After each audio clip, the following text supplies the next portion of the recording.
Hello guys, welcome back to cric talks with Kiran. IPL team of the tournament. ഇപ്പോൾ നമ്മുടെ വീഡിയോകൾ സ്ഥിരമായിട്ട് കാണുന്നവർക്കറിയാം, നമ്മൾ IPL തുടങ്ങിയിട്ട് എല്ലാ ആഴ്ചയും അതത് ആഴ്ചകളിലെ മികച്ച പെർഫോമൻസ് അനലൈസ് ചെയ്തിട്ട് ഒരു ടീം ഓഫ് ദ വീക്ക് തിരഞ്ഞെടുക്കാറുണ്ടായിരുന്നു. ആ വീഡിയോകളുടെ ഒരു കൾമിനേഷനാണ് ഇന്ന് സംഭവിക്കുന്നത്, അതായത് ടീം ഓഫ് ദ ടൂർണമെൻറ്റ്. ഈ സീസണിലെ ഏറ്റവും മികച്ച ഒരു പ്ലേയിങ് 12നെയാണ് നമ്മൾ ഇന്നത്തെ വീഡിയോയിൽ തിരഞ്ഞെടുക്കുന്നത്.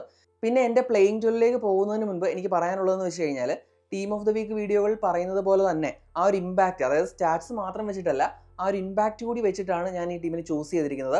അപ്പോൾ തീർച്ചയായിട്ടും നിങ്ങൾക്ക് എതിരഭിപ്രായം ഉണ്ടാവും. അപ്പോൾ നിങ്ങളുടെ മനസ്സിലുള്ള ആ ഒരു പ്ലേയിങ് 12 നിങ്ങൾക്ക് കമൻറ്റ് ചെയ്യാവുന്നതാണ്. ഇനിയിപ്പോൾ എൻ്റെ ടീമുമായിട്ട് അത് മാച്ച് ആണെങ്കിൽ അത് നിങ്ങൾക്ക് അതും കമൻറ്റ് ചെയ്യാം. ഇപ്പോൾ ഈ ഒരു പ്ലേയിങ് 12 നോക്കുമ്പോൾ ഒരു ഓൾമോസ്റ്റ് ഒരു 12 പേരിൽ ഏറെക്കുറെ 10 പേര് മിക്കവാറും എല്ലാവരുടെ ടീമിലും ഉണ്ടാവുന്നതായിരിക്കും. എന്നാൽ 2 പേര് ആ ഒരു ഇമ്പാക്റ്റ് വെച്ചിട്ടാണ് ഞാൻ ഇവിടെ ചൂസ് ചെയ്തിരിക്കുന്നത്. കാരണം സ്റ്റാറ്റ്സ് വെച്ച് നോക്കിയാൽ അവരെക്കാൾ മികച്ച പ്ലേയേഴ്സിനെ ചിലപ്പോൾ ഇൻക്ലൂഡ് ചെയ്യാൻ പറ്റിയേക്കാം. അങ്ങനെ ഒരു ഇതുകൊണ്ടാണ് ഞാൻ നേരത്തെ ഇത് എടുത്തു പറഞ്ഞത്. അപ്പോൾ നിങ്ങൾക്ക് അതിൽ എതിരഭിപ്രായം ഉണ്ടെങ്കിൽ തീർച്ചയായിട്ടും കമൻറ്റ് ചെയ്യുക. അപ്പോൾ നമുക്ക് ടീമിലേക്ക് പോകാം. എൻ്റെ ടീം ഓഫ് ദി ടൂർണമെൻറ്റിൽ ഓപ്പണറായിട്ട് വരുന്നത്, അതിൽ ഒന്നാമത്തെ സ്ലോട്ടിൽ വരുന്നത് ഒരു ഓട്ടോമാറ്റിക് ചോയ്സ് ആണ്. കാരണം ഈ പ്ലെയർ ഇല്ലാതെ നമുക്ക് ഒരു കാരണവശാലും ടീം ഓഫ് ദ സീസൺ ആർക്കായാലും ക്രിയേറ്റ് ചെയ്യാൻ പറ്റില്ല. അത് GTയിൽ നിന്ന് സായ് സുദർശനാണ്. ഇപ്പോൾ സുദർശൻ്റെ കാര്യം പറഞ്ഞു കഴിഞ്ഞാൽ 15 ഇന്നിങ്സുകളിൽ നിന്ന് 759 റൺസാണ് ഈ സീസണിൽ സായ് സുദർശൻ നേടിയിരിക്കുന്നത്. സ്ട്രൈക്ക് റേറ്റ് എന്ന് പറയുന്നത് 156.17 ആണ്. ആവറേജ് എന്ന് പറയുന്നത് 54.21 ആണ്. ഒരു സെഞ്ചുറിയും 6 50 ഈ സീസണിൽ സായ് സുദർശൻ നേടി. നമുക്കറിയാം GTയുടെ ഒരു മുന്നോട്ട് പോക്കിൻ്റെ ഏറ്റവും മികച്ച ഒരു ഇന്ധനം എന്ന് പറയുന്നത് അവരുടെ ടോപ്പ് 3 ആയിരുന്നു: സായ് സുദർശൻ, ശുഭ്മാൻ ഗിൽ, ജോസ് ബട്ട്ലർ. അതിൽ തന്നെ സായ് സുദർശനാണ് ഏറ്റവും കൂടുതൽ കൺസിസ്റ്റന്റ് ആയിട്ട് കളിച്ചത്.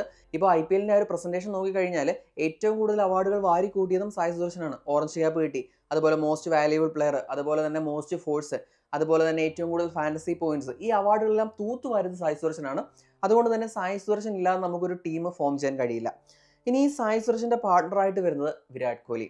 വിരാട് കോഹ്ലിയുടെ കാര്യം പറഞ്ഞു കഴിഞ്ഞാൽ കഴിഞ്ഞ സീസണിൽ ഓറഞ്ച് ക്യാപ്പ് ആയിരുന്നു. ഈ സീസണിലും ഒരു 600+ റൺസ് സ്കോർ ചെയ്യാൻ വിരാടിനായി. വിരാട് നമ്മുടെ RCBയുടെ ആ ഒരു വിജയക്കുതിപ്പിലെ നിർണായക ഭാഗമാവാനും വിരാട് കോഹ്ലിക്ക് പറ്റി. അതുകൊണ്ട് തന്നെയാണ് ഞാൻ വിരാട് കോഹ്ലിയെ ഓപ്പണിംഗ് സ്ലോട്ടിലേക്ക് ഇട്ടിരിക്കുന്നത്. 15 ഇന്നിങ്സുകളിൽ നിന്ന് 657 റൺസാണ് വിരാട് കോഹ്ലി സ്കോർ ചെയ്തിരിക്കുന്നത്. 144.71 സ്ട്രൈക്ക് റേറ്റ്, 54.75 ആണ് ആവറേജ്. 8 50കൾ നേടി. പിന്നെ ഏറ്റവും ഇമ്പോർട്ടൻ്റ് ആയിട്ടുള്ള കാര്യം എന്ന് പറഞ്ഞു കഴിഞ്ഞാൽ, വിരാട് കോഹ്ലി 50 അടിച്ച മത്സരങ്ങളിലെല്ലാം RCB ജയിച്ചു എന്നുള്ളതാണ്. അതായത് ആ 8 മത്സരങ്ങളും RCB ജയിച്ചു. അതും ഒരു റെക്കോർഡാണ്. അപ്പോൾ വിരാടും ഏറെക്കുറെ എൻ്റെ ഒരു ഓട്ടോമാറ്റിക് ചോയ്സ് തന്നെയായിരുന്നു. അപ്പോൾ ഒരു left hand right hand combination എനിക്ക് ആ ഒരു ടോപ്പിൽ കിട്ടി: സായ് സുദർശൻ, വിരാട് കോഹ്ലി. ഇനി നമ്പർ 3ലേക്ക് വന്നാലാണ്, ഞാൻ നേരത്തെ പറഞ്ഞല്ലോ 2 പേര് ഇപ്പോൾ എൻ്റെ ബാക്കിയുള്ള ടീമുകളുമായിട്ട് എൻ്റെ ടീമിന് ചേഞ്ചസ് ഉണ്ടാവുമെന്ന്. അതിലൊന്ന് നമ്പർ 3 പൊസിഷനിലാണ്. കൂടുതൽ പേരും ഒരു ഓട്ടോമാറ്റിക് ചോയ്സ് ആയിട്ട് പോവുക എന്ന് പറയുന്നത് ജോസ് ബട്ട്ലറിലേക്കായിരിക്കും. ബട്ട്ലറിനെ ഇവിടെ ഈ ഒരു നമ്പർ 3യിൽ ഇൻക്ലൂഡ് ചെയ്ത് കഴിഞ്ഞാൽ അത് ഓക്കെയാണ്. കാരണം ബട്ട്ലർ 500+ റൺസ് എടുത്തു. അത് മാത്രമല്ല, ഈ സീസണിൽ GTയുടെ കുതിപ്പിൽ നിർണായക പങ്ക് വഹിച്ച വ്യക്തിയാണ്. അതൊക്കെ ശരി തന്നെയാണ്. ഇപ്പോൾ ബട്ട്ലറിനെ ഇട്ടാലും തെറ്റില്ല. ഇപ്പോൾ പല ടീം ഓഫ് ദ സീസൺ വീഡിയോകളിൽ അല്ലെങ്കിൽ പോസ്റ്റുകളിലൊക്കെ ഞാൻ ബട്ട്ലറിനെ കാണുന്നുണ്ട്. എന്നാൽ ഞാൻ ഇവിടെ ഇട്ടിരിക്കുന്നത് പഞ്ചാബ് കിങ്സിൽ നിന്നും ജോഷ് ഇംഗ്ലിസ് ആണ്. ഇപ്പോൾ ജോഷ് ഇംഗ്ലിസിൻ്റെ കാര്യം പറഞ്ഞു കഴിഞ്ഞാൽ, ഒരു ടീം അനാലിസിസ് ചെയ്ത സമയത്ത് തന്നെ പഞ്ചാബ് കിങ്സ് ഫസ്റ്റ് 11ൽ കൊണ്ടുവരുമെന്ന് ഞാൻ പ്രതീക്ഷിച്ച പ്ലെയറാണ് ജോഷ് ഇംഗ്ലിസ്. അതുണ്ടായില്ല. പിന്നീട് കുറച്ച് താമസിച്ചാണ് കൊണ്ടുവന്നത്. ഇപ്പോൾ ഇംഗ്ലിസിൻ്റെ കാര്യം നോക്കിക്കഴിഞ്ഞാൽ 30.88 ഉള്ള ആവറേജ്, 278 റൺസാണ് എടുത്തിരിക്കുന്നത്. 162.57 ശരാശരി. ഇപ്പോൾ ഫൈനലിൽ നോക്കിയാലും എൻ്റെ അഭിപ്രായത്തിൽ ഏറ്റവും കൂടുതൽ വഴിത്തിരിവായി മാറിയത് ഇംഗ്ലിസിൻ്റെ ഒരു വിക്കറ്റാണ്. ഇംഗ്ലിസ് നിന്നിരുന്നെങ്കിൽ തീർച്ചയായിട്ടും പഞ്ചാബ് കിങ്സ് ജയിച്ചേനെ. അത് മാത്രമല്ല, അന്നത്തെ മത്സരത്തിൽ ഏറ്റവും മികച്ച രീതിയിൽ ബാറ്റ് ചെയ്തതും ഇംഗ്ലിസാണ്. അതുപോലെ തന്നെ മുംബൈ ഇന്ത്യൻസിനെതിരെ ആ ഒരു വിജയം ഇവർക്ക് സമ്മാനിച്ചത് ഇംഗ്ലിസാണ്. ലീഗിലെ അവസാന മത്സരത്തിൽ, പഞ്ചാബിൻ്റെ അവസാന മത്സരത്തിൽ മുംബൈ ഇന്ത്യൻസിനെ തോൽപ്പിക്കാൻ ഏറ്റവും കൂടുതൽ കാരണമായതും ഇംഗ്ലിസിൻ്റെ ആ ഒരു ഇമ്പാക്ട് ഇന്നിങ്സ് ആണ്. അതുപോലെ കളിച്ച മത്സരങ്ങളിലെല്ലാം നല്ല സ്ട്രൈക്ക് റേറ്റിൽ ഒരു 30 റൺസ്, ആ ഒരു റോള് കളിക്കാൻ, ആ ഒരു പെർഫെക്റ്റ് ഫോയിൽ പ്ലേ ചെയ്യാൻ, അതായത് ഓപ്പണേഴ്സും പിന്നീട് ശ്രേയസ് അയ്യരും, അതിനിടയ്ക്ക് ഒരു പെർഫെക്റ്റ് ഫോയിൽ പ്ലേ ചെയ്യാൻ ജോഷ് ഇംഗ്ലിസിനായി. ഇവിടെ നോക്കിക്കഴിഞ്ഞാൽ സായ് സുദർശൻ, വിരാട് കോഹ്ലി വേണമെങ്കിൽ ആങ്കർ ചെയ്യാവുന്നതും അതുപോലെ തന്നെ അടിച്ച് കളിക്കാൻ കഴിയുന്ന പ്ലെയറുമാണ്. അതുകൊണ്ട് തന്നെ നമ്പർ 3 സ്പോട്ടിൽ എനിക്കൊരു ഫുൾ ഡാഷർ, അതായത് വന്ന ഉടനെ തന്നെ അറ്റാക്ക് ടു ദ ഓപ്പോസിഷൻ എടുക്കാൻ പറ്റിയൊരു പ്ലെയർ വേണം. ജോസ് ബട്ട്ലറും ഒരു ലെജൻഡാണ്. അത്തരത്തിൽ കളിക്കാൻ കഴിവുള്ള പ്ലെയർ ആണെങ്കിൽ പോലും എനിക്ക് ഒരു ഇത് കൂടുതൽ തോന്നിയത് ജോഷ് ഇംഗ്ലിസിനോടാണ്. ഇനി ഇവിടെ ബട്ട്ലറിനെ ഇട്ടാലും ഓക്കെ ആണെങ്കിലും എൻ്റെ ടീമിൽ വരുന്നത് ജോഷ് ഇംഗ്ലിസ് ആണ്. ഇനി 4ാം നമ്പറിൽ വരുന്നതാണ് എൻ്റെ ക്യാപ്റ്റൻ. അത് നിങ്ങൾ ഒരുപക്ഷെ ഊഹിച്ച് കാണും: പഞ്ചാബ് കിങ്സിൽ നിന്ന് ശ്രേയസ് അയ്യർ. ശ്രേയസ് അയ്യറിൻ്റെ ഒരു എക്സലന്റ് സീസൺ ആയിരുന്നു. ഇപ്പോൾ കഴിഞ്ഞ സീസണിൽ KKRന് കപ്പ് നേടിക്കൊടുത്തിട്ട് ഈ സീസണിൽ പഞ്ചാബ് കിങ്സിനെ ഫൈനൽ വരെ എത്തിക്കാനും ഓൾമോസ്റ്റ് അവിടെ കിരീടത്തിന് തൊട്ടടുത്ത് എത്തിക്കാനും നമ്മുടെ ശ്രേയസ് അയ്യറിനായി. ബാറ്റിംഗ് വൈസും ശ്രേയസ് അയ്യറിൻ്റെ ബെസ്റ്റ് സീസണാണ്. 17 ഇന്നിങ്സുകളിൽ നിന്ന് 604 റൺസാണ് അയ്യർ എടുത്തത്. സ്ട്രൈക്ക് റേറ്റ് 175.07 ആവറേജ് 50.33 ആണ്. 6 50കളും ശ്രേയസ് അയ്യറിന്റെ ഇന്നിങ്സിലുണ്ടായിരുന്നു.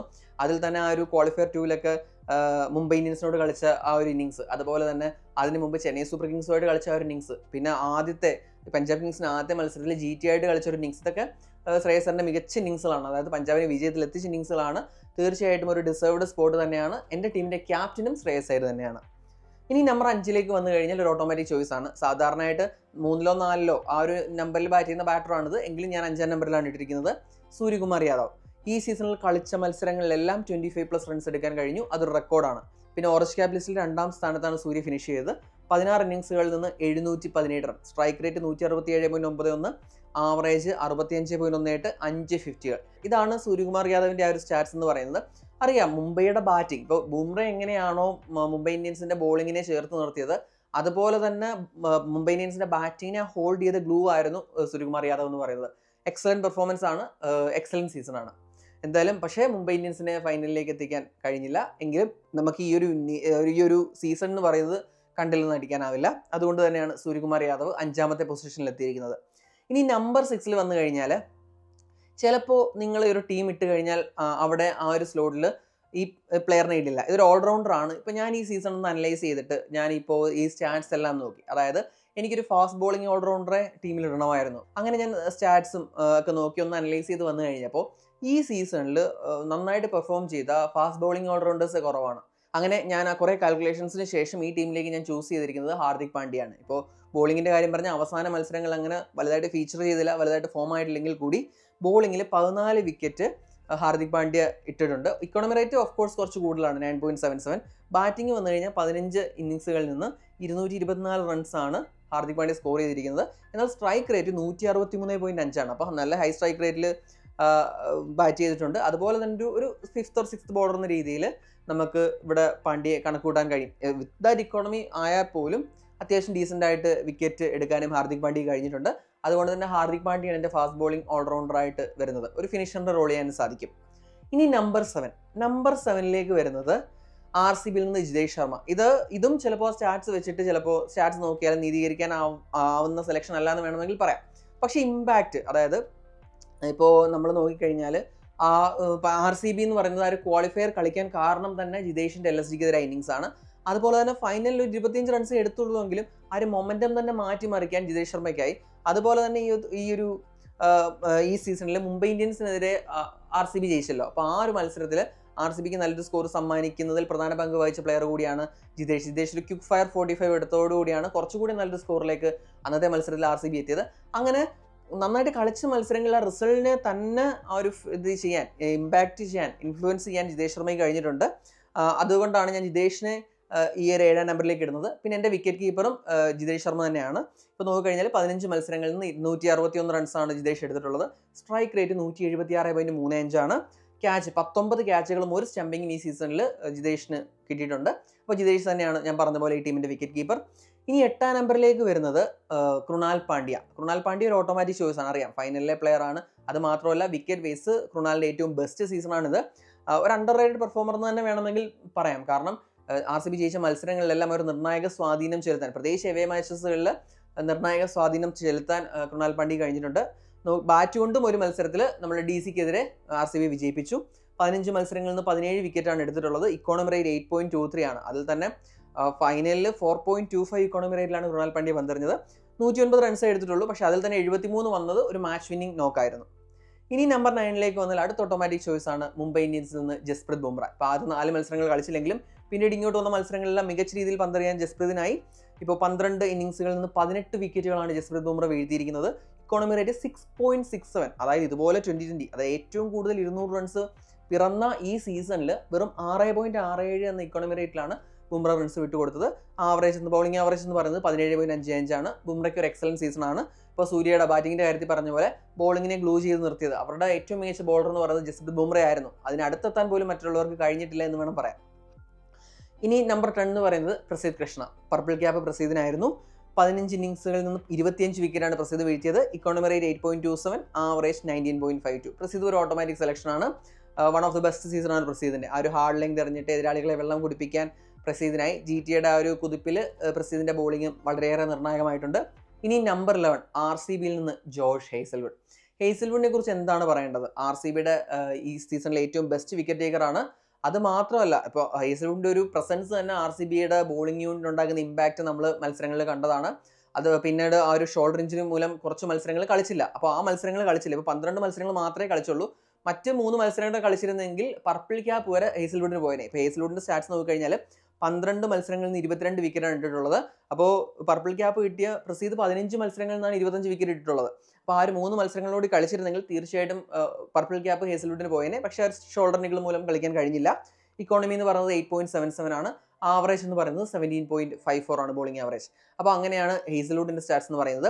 ഇപ്പോൾ നിങ്ങൾ ഈ ടീം നോക്കിയാൽ ഒരേ ഒരു സ്പിന്നർ മാത്രമേ വന്നിട്ടുള്ളൂ, കൃണാൽ പാണ്ഡ്യ. അപ്പോൾ നമുക്കൊരു സ്പിന്നർ കൂടി വേണം. അപ്പോൾ ഈ സീസണിലെ ഏറ്റവും ബെസ്റ്റ് സ്പിന്നറിനെയാണ് ഞാൻ ഇമ്പാക്ട് പ്ലെയർ ആയിട്ട് ഉൾപ്പെടുത്തിയിരിക്കുന്നത്. ചെന്നൈ സൂപ്പർ കിങ്സിൽ നിന്ന് നൂർ അഹമ്മദ്. 14 മത്സരങ്ങളിൽ നിന്ന് 24 വിക്കറ്റ് നൂർ അഹമ്മദ് വീഴ്ത്തി.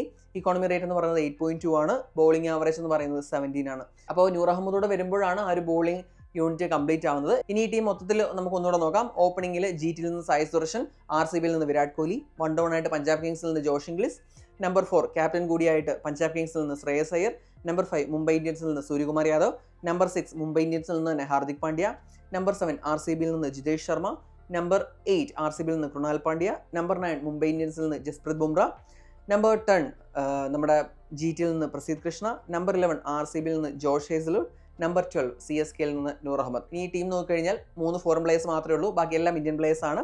ഇനി ബോളിംഗ് ഓപ്ഷൻസ് നോക്കിക്കഴിഞ്ഞാൽ 2 സ്പിന്നേഴ്സ് ഉണ്ട്, കൃണാൽ പാണ്ഡ്യ, നൂർ അഹമ്മദ്. അതുപോലെ തന്നെ ഫാസ്റ്റ് ബോളിംഗ് ഓപ്ഷൻസ് നോക്കിക്കഴിഞ്ഞാൽ 4 പേരുണ്ട്, ബുംറ, പ്രസിദ്ധ് കൃഷ്ണ, ഹേസൽവുഡ്, അതുപോലെ ഹാർദിക് പാണ്ഡ്യ. അപ്പോൾ അങ്ങനെ വരുമ്പോഴത്തേക്ക് ഒരു ഓൾറൗണ്ട് വെൽ റൗണ്ട് ടീം തന്നെയാണെന്നാണ് എൻ്റെ വിശ്വാസം. ഇനി നിങ്ങളുടെ മനസ്സിൽ ഇപ്പോൾ ഞാൻ പറഞ്ഞു, ഇപ്പോൾ വേണമെങ്കിൽ നമ്പർ 3 ജോഷ് ഇംഗ്ലിസിന് പകരം ജോസ് ബട്ട്ലറിനെ ആഡ് ചെയ്യാം. അതുപോലെ വേണമെങ്കിൽ ഫിനിഷിങ്ങിൽ നമാൻധറിനെ ആഡ് ചെയ്യാം. അങ്ങനെ കുറച്ച് ഓപ്ഷൻസ് എന്തായാലും ഉണ്ട്.